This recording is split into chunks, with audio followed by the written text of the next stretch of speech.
Okay, today we're going to talk about the origin of time itself and the secret of the nine. Tesla once famously said, ambiguously, that if one figured out the secret to the 3 and the 6 and the 9, that things would open up to him. It would be an Einsteinian revolution for somebody, and he was definitely on the edge of it. Seems like towards the end he almost drove himself a little bit crazy with things. And all of his paperwork was, of course, absconded.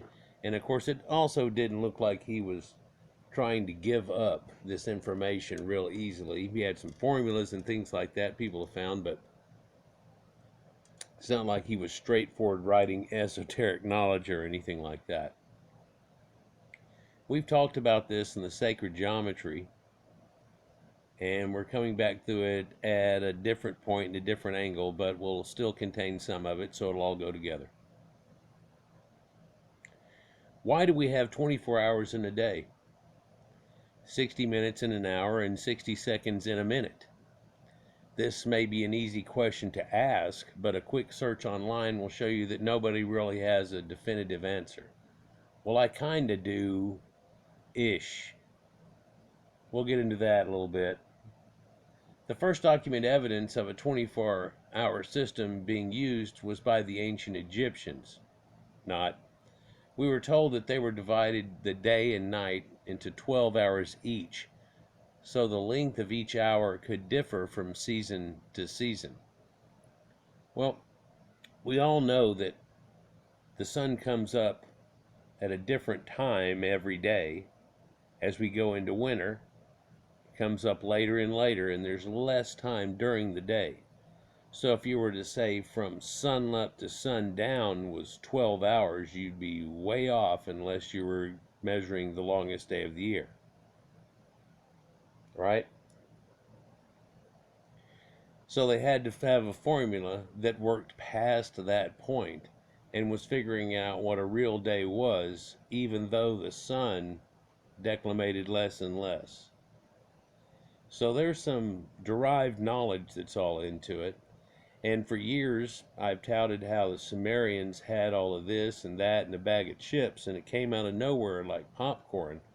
But of course, we've talked about how that just can't come out of like popcorn. You can put A, B, and C together and end up with the, oh, looky there.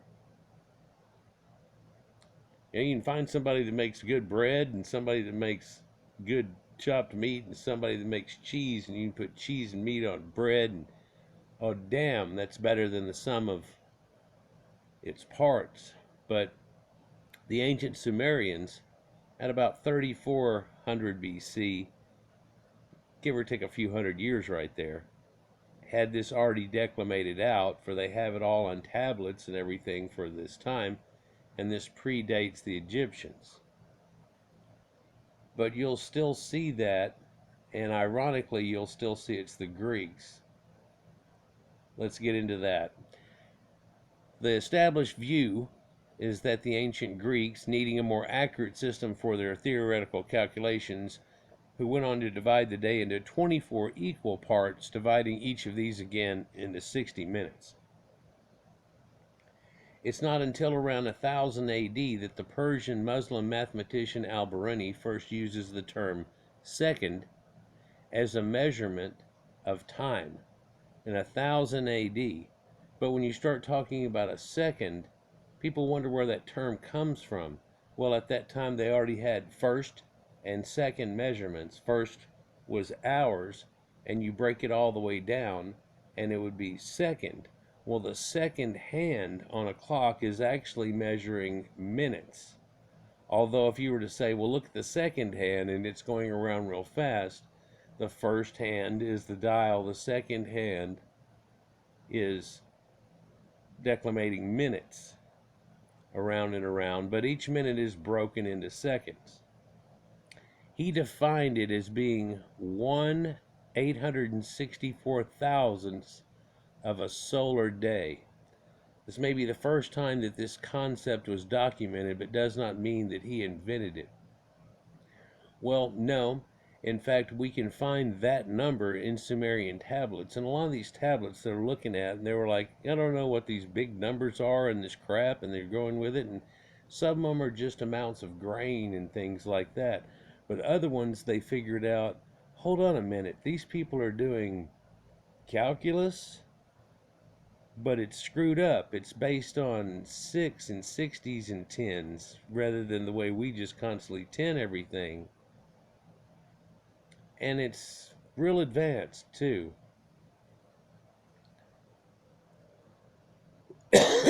Pardon me. So they talk about how the Egyptians were the first ones, but the Greeks defined it better. I'm telling you that the Sumerians had these ancient vases that they would put straw in, and it must have been made in a special way by the way they talk about it. The clay that makes it up, for whenever they do it and then they fire it, all the little straw that's through it burns away, and it allows the thing to sweat. Now normally you wouldn't make jugs like this, and even the little chemistry part of it goes, that's not right.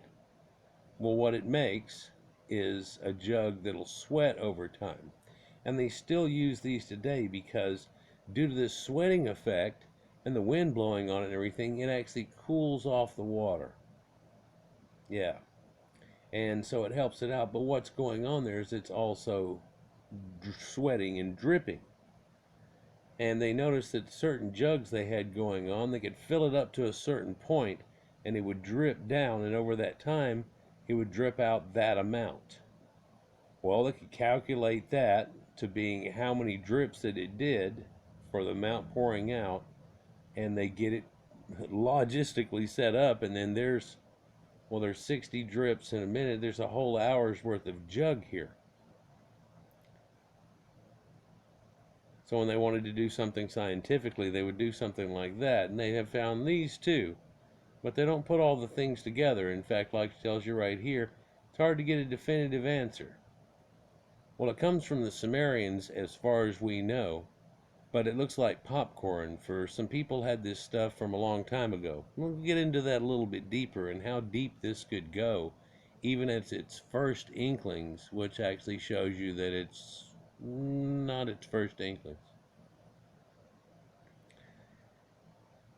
Here's something from Egypt, in the Wayback Machine. You can see here what this is the declamations of Horus, and Horus throughout the day. Well, there's 4 and then 8, so there's 12 or Horus in a day. There's Horus. There's 12 hours in a day. That's amazing. 1, 2, 3, 4, 5, 6, 7 Apkallu sages, and 1, 2, 3, 4, 5, 6, 7, 8, 9, 10, 11, and Horus. It makes 12 too.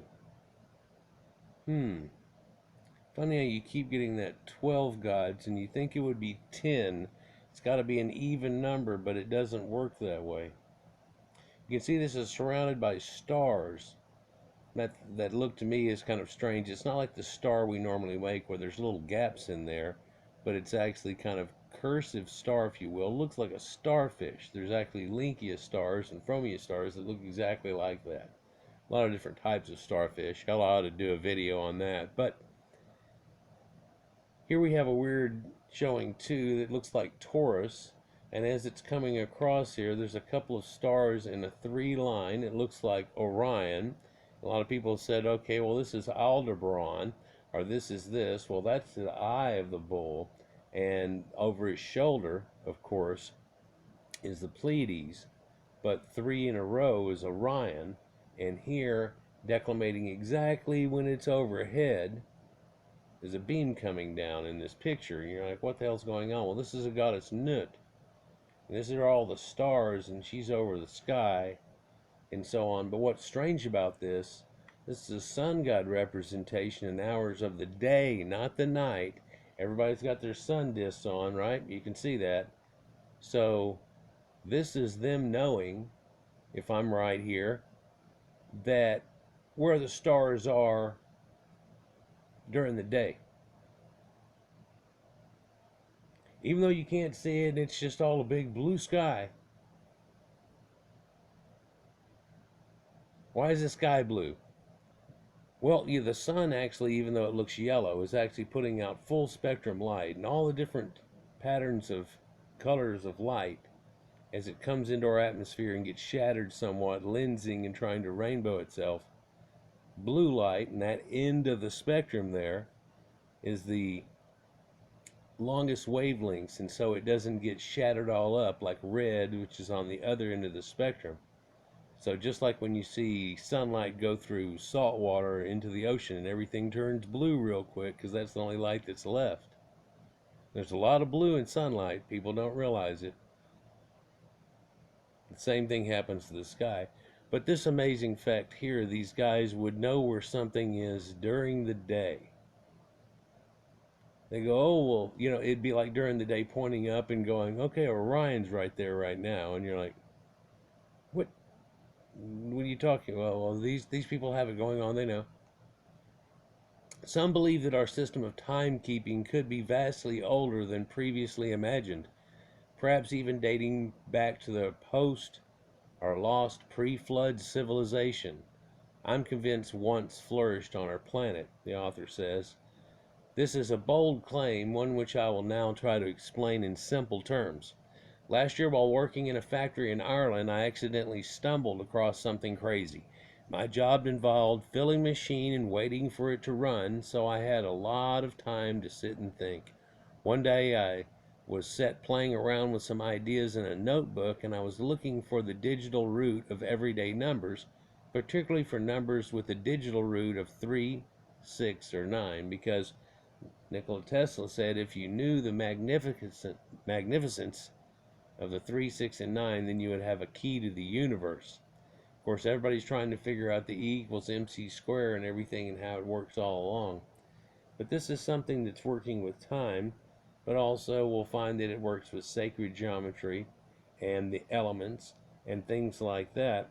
And so it could have something, just weirdly matrix-ish hooked up to the way things are, not only on our planet, or maybe in our solar system, but the entire universe. The only time that this gets out of whack is like whenever they're having a supernova or a black hole and things like that, and physics gets bent, if you will.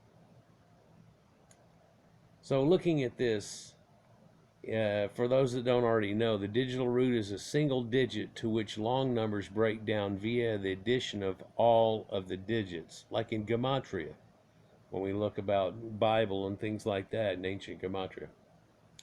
So 21,567 equals 2 plus 1 plus 5 plus 6 plus 7 is 21 when you add it all together, really. And 2 plus 1 equals 3. So you have a digital root of 21,567 is actually 3. The root makes it easy for us to recognize certain patterns and can also tell us a lot about the number itself. And patterns would show you something too. We're, as a human, just bred almost to recognize patterns in some ways. And then we want to utilize that pattern in some ways. And that can go on just about every aspect of life you may be thinking of right now. What does this have to do with our system of timekeeping? Well, don't worry, I'll be getting to that in a moment. First, we have to understand a clock face is a circle, isn't it?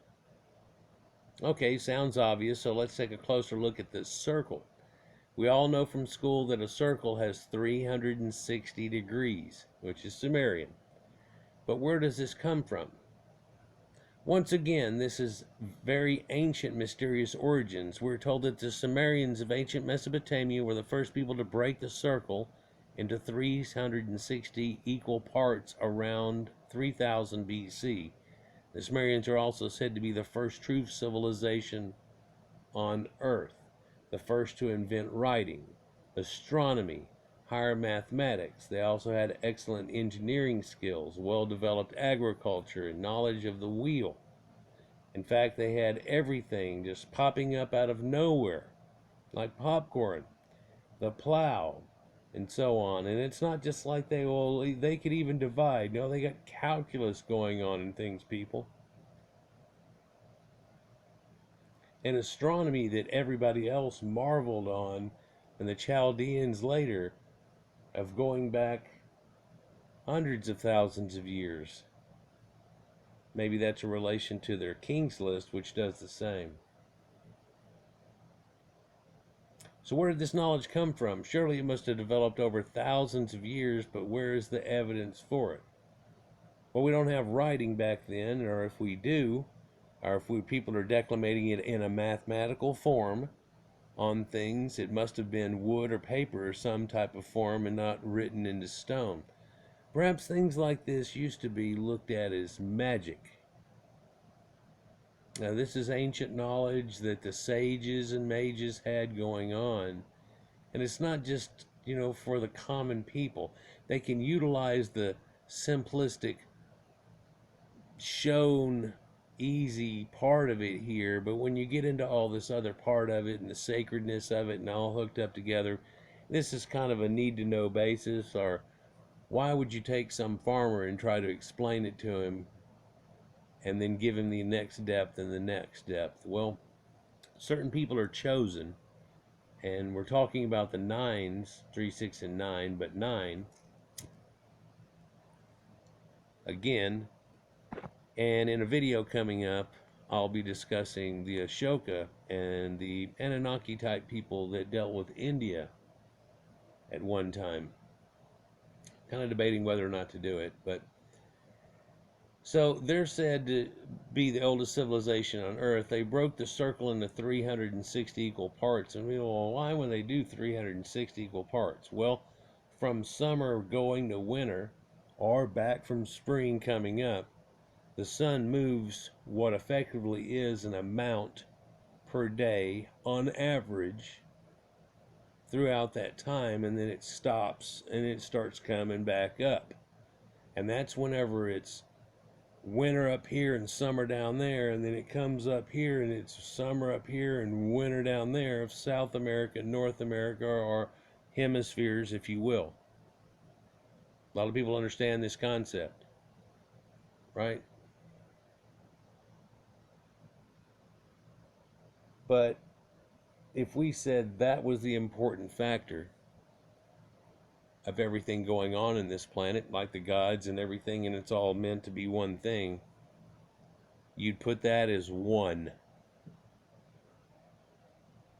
And so what they did was declamated that each one that it moves is a degree. Each day it moves a degree per day. Oh, sure, it's a little off and then catches up and goes a little faster and slows up and spins and comes back and everything. But that's the way the wobble of the earth does.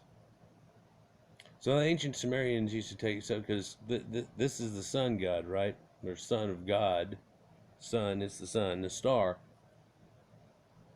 And where it does this path where it stops at is right near the Southern Cross. So they tell you that the son of God, son of man, falls 1 degree per day till December 21st. That's where it stops at the winter equinox, and it sits for 3 days, dies on the cross, and sits for 3 days, and then it rises again to save all mankind. Sounds kind of familiar. Some of these esoteric knowledges and numbers and things like that are kept with gematria and so on. And sometimes there's words and you're like, what the hell? Well, sometimes you just break that down into a number and you find other words in there too. And then you go, well, here's a set of numbers. What are they talking about? You get an overall gist and you might figure out what they're talking about.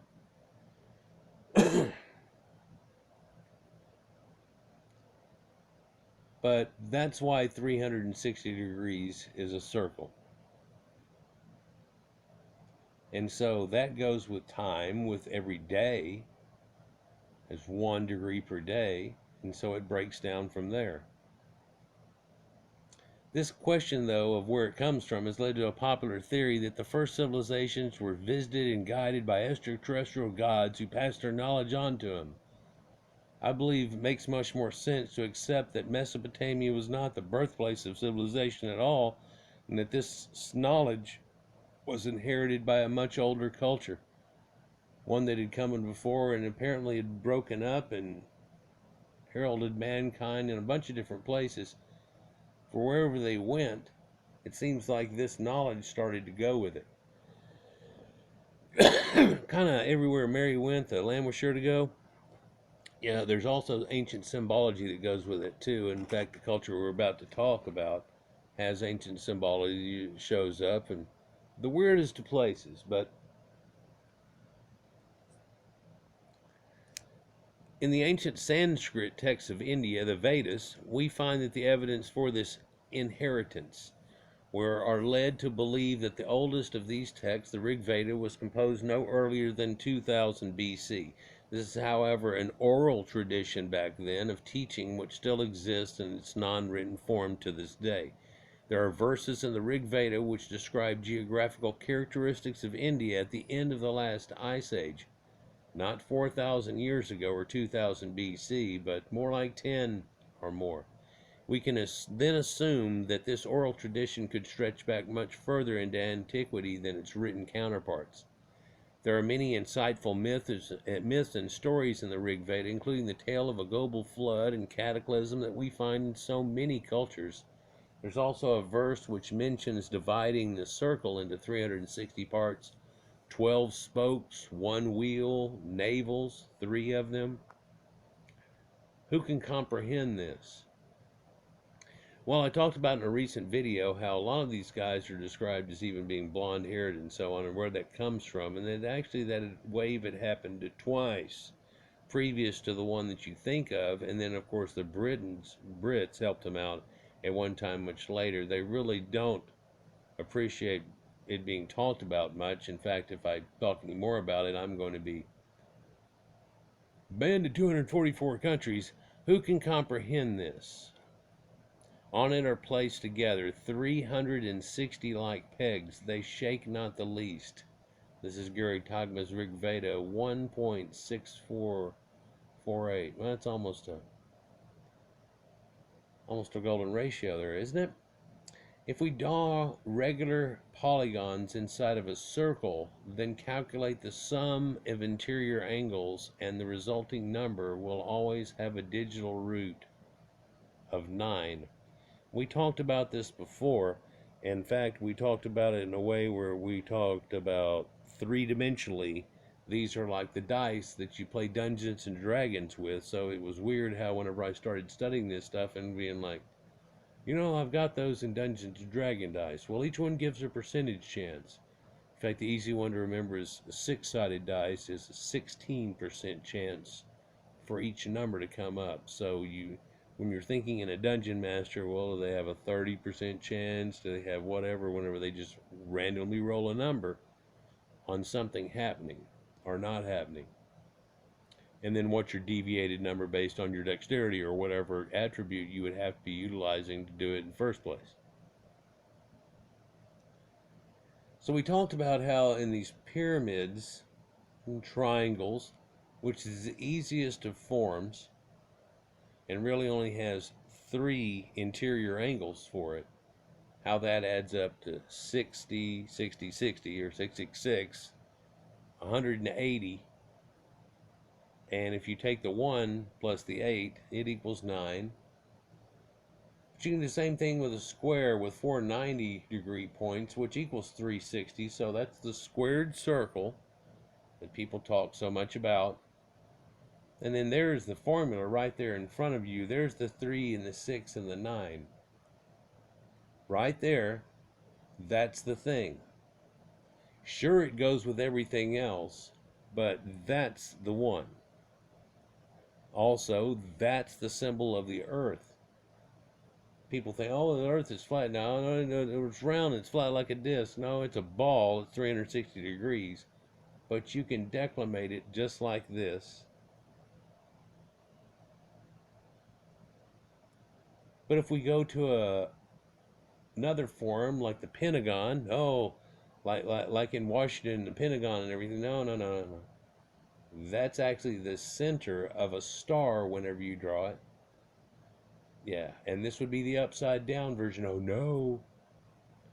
But it equals 540. Now, strangely, you're going to keep seeing these numbers like 108 and variations of 360 and 180 and variations of 60 showing up all over the place. And of course, 90, 30, 60, 90 variations and breakdowns. It like common denominator. I think that's what I'm looking for there, that you're going to find there. But then also there's these weird numbers like 108, and that's not really a common. Well, you'll see 54 and 108 too. That goes with the moon and all kinds of things. But 5 plus 4 is 9.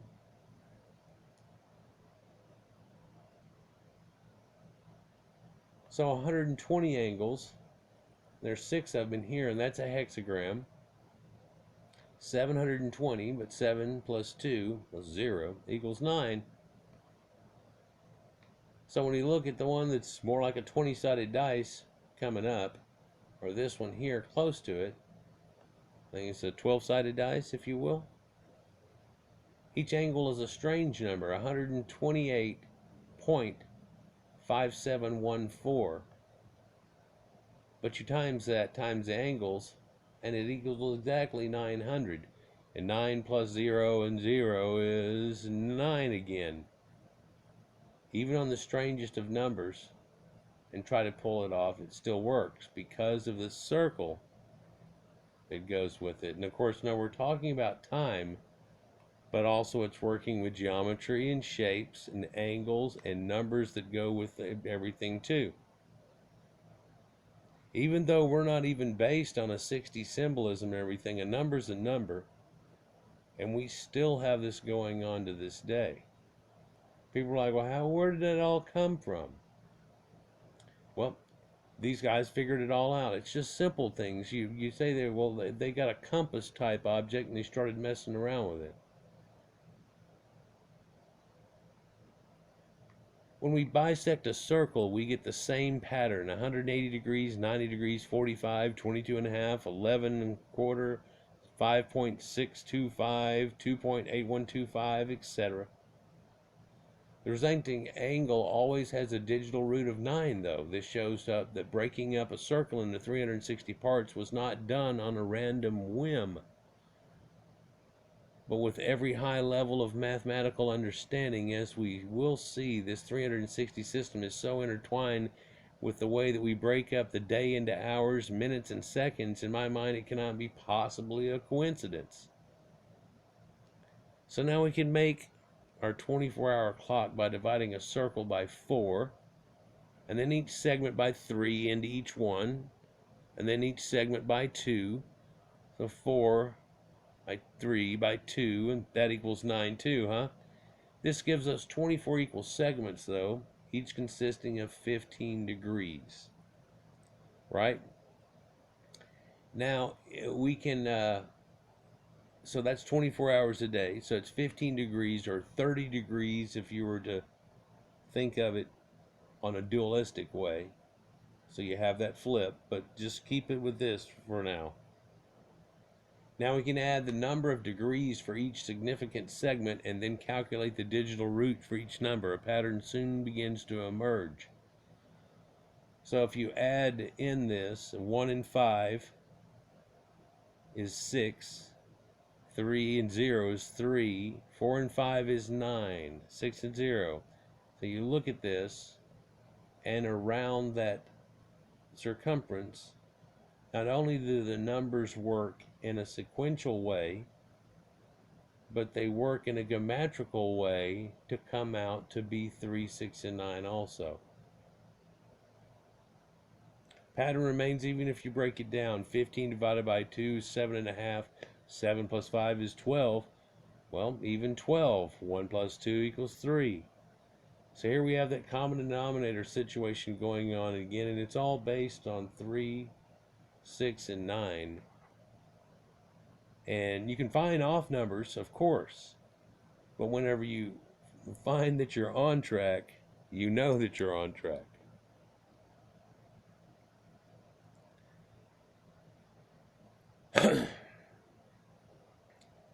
So you get the picture, right?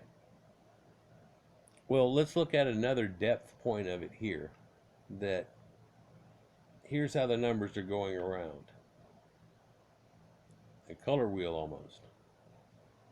And each one and their thing. You can pause it if you want and get each one, but they sure add up the way that. So now let's add the number of minutes which have passed by each hour or every 15 degrees on our circle. We find that the digital root of the number of minutes corresponds to the digital root to the number of degrees. Again, whenever you look at this, it's the same scale, but in here we've added in the amount of time.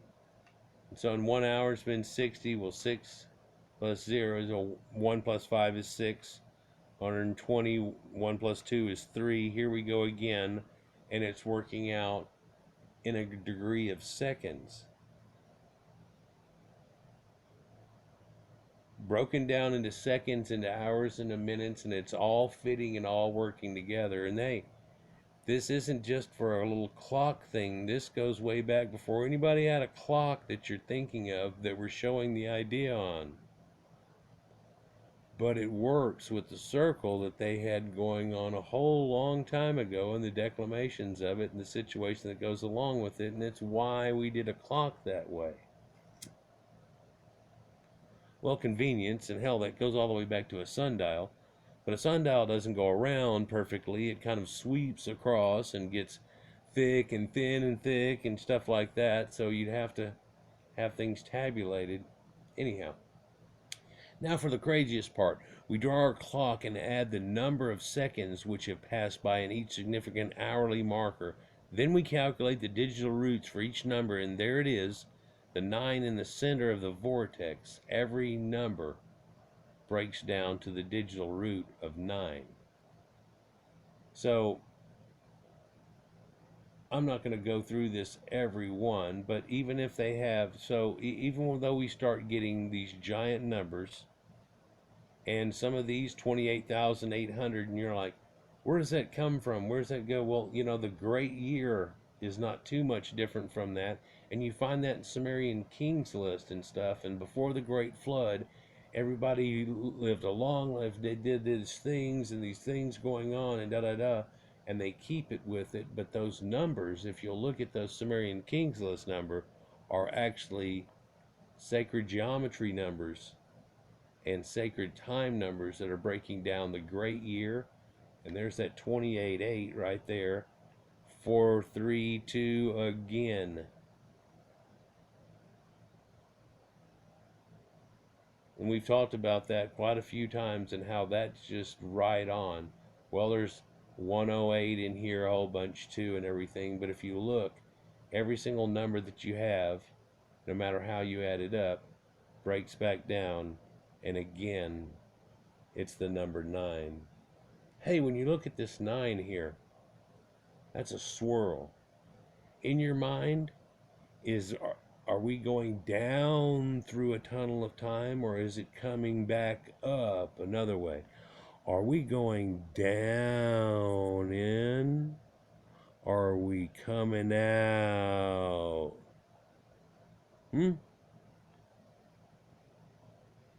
Out or in? Innie or outie? I believe this is the real reason we have 24 hours, 144 minutes, and 864 or 86,400 seconds in a day. This was not an invention, it was a discovery. It's interesting to note that healthy human heart beats around 60 beats per minute at rest, but now due to unhealthy lifestyle, the norm, the average heart beats around 80 BPM, but that's not really at rest usually either. Could it be that our ancestors all lived in a balance with the natural heartbeat of this system, that they were somehow tuned into it? Well, have you ever heard that our days are getting longer and longer, and the moon is slowly going away from us? Was there a time that The moon was much closer, yeah, but we wouldn't remember it as the creatures that we are today.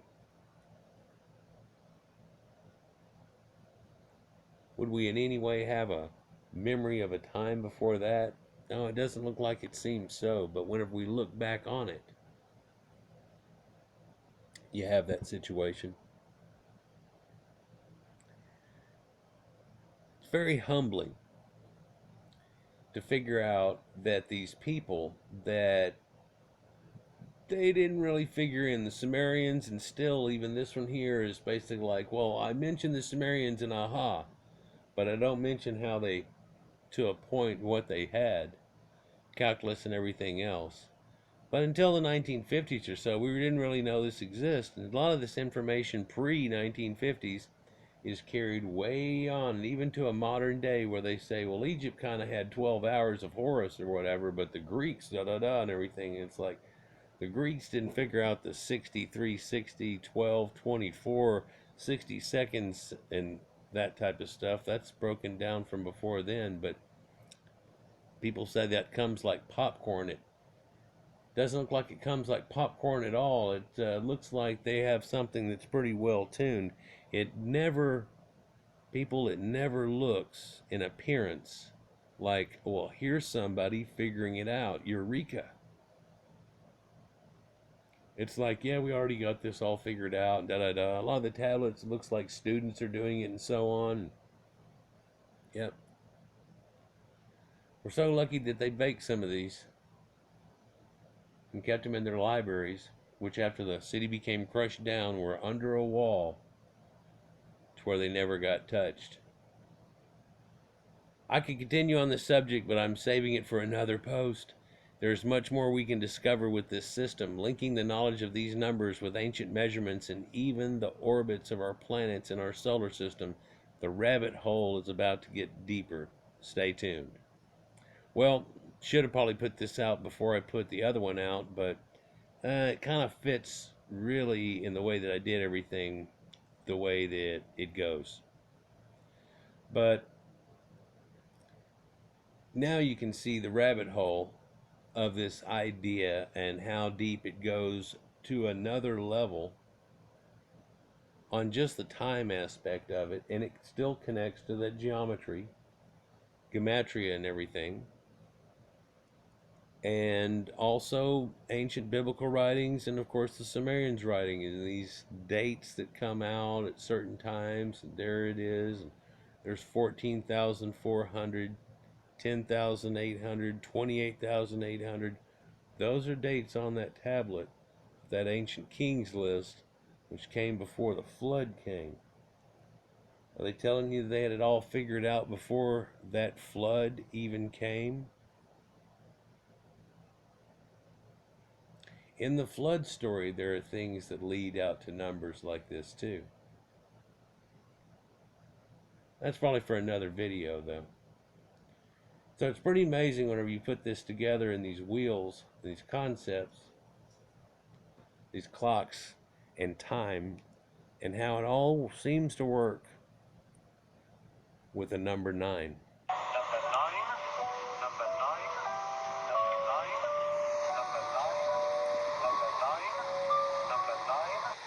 Well, what if you go the other way?